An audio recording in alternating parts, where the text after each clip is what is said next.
Newspaper obituary headline: William Berkstresser dead. An old settler in Morgan County and one of the oldest men in the county, called home. Born June 18, 1824. Died May 24, 1914. Readers of this paper are familiar with the name William Berkstresser for the reason that we have often had occasion to call attention to his advanced age, portions of his history and his large family, and have often spoken of him as a splendid citizen. Mr. Berkstresser was born in Bedford County, Pennsylvania, June 18, 1824, which was 9 years to a day after the Battle of Waterloo was fought by Napoleon Bonaparte. It was 3 years after the admission of Missouri to the Union, and it was 3 years before there was built in the United States any railroad. He was a year old when John Quincy Adams and Thomas Jefferson died. Mr. Berkstresser was 20 years old when telegraphy was invented by Morse.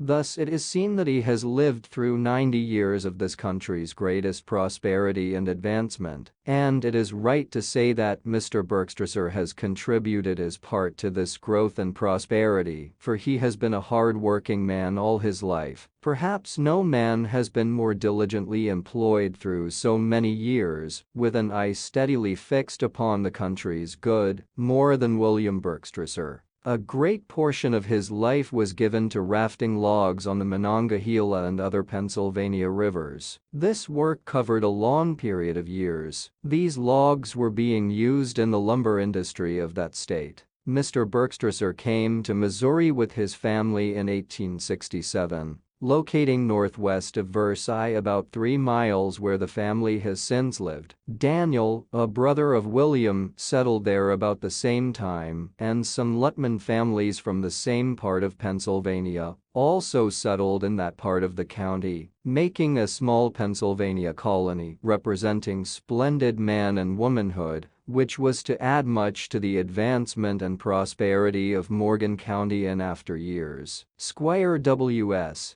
Gibbs, now 79 years old, living in Versailles, said the other day on hearing that Mr. Berkstresser was dangerously sick said, when the Berkstressers and Lutmans came to this county in 1867, I was postmaster at Versailles. I soon learned to know them well, and I always had a high regard for their industry, honesty, integrity and loyalty to whatever cause they entered into. In fact, the whole business population of Versailles and community soon learned to trust them and respect them as valuable, upright citizens whose coming was a blessing to the community. Mr. Berkstresser's last wife, whose picture is printed with his above, died in October 1912. Mr. Berkstresser, by his 2 marriages, was the father of 11 children now living, 4 boys and 7 girls. The boys are Henry of Oklahoma, J. Forney and J.S. of Versailles, and Reverend A.F. Berkstresser of Fort Scott, Kansas. The girls are Mrs. John Hodges, now at the point of death at her home in Versailles with liver and stomach trouble, Mrs. Amanda Napier, wife of the public administrator, F. M. Napier, of Versailles, Mrs. Jenny Friedley, of Versailles, Mrs. Rebecca Rumans, of Windsor, Mrs. Clara Rumans, of Versailles, Mrs. Ollie Cranfill, of Sedalia, and Georgia Murray, of Versailles. Mr. Berkstresser was proud of his big family and often referred to the fact that he had about 90 grandchildren and 25 great-grandchildren.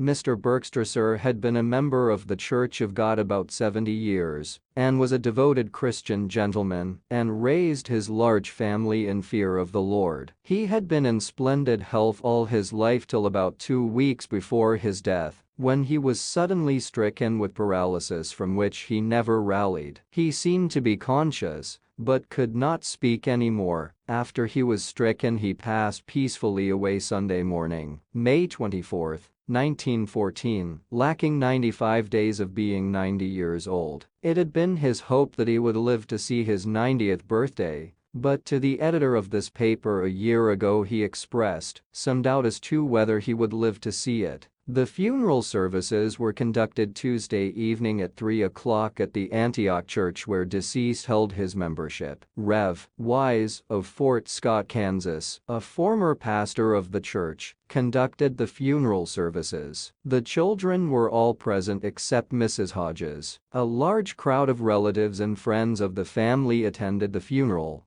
It is rather a nice thing after all to die after having lived a long and useful life, to be able to say at death, I have fought a good fight, and I feel that by the help of the Lord, I have won the victory over sin and the devil.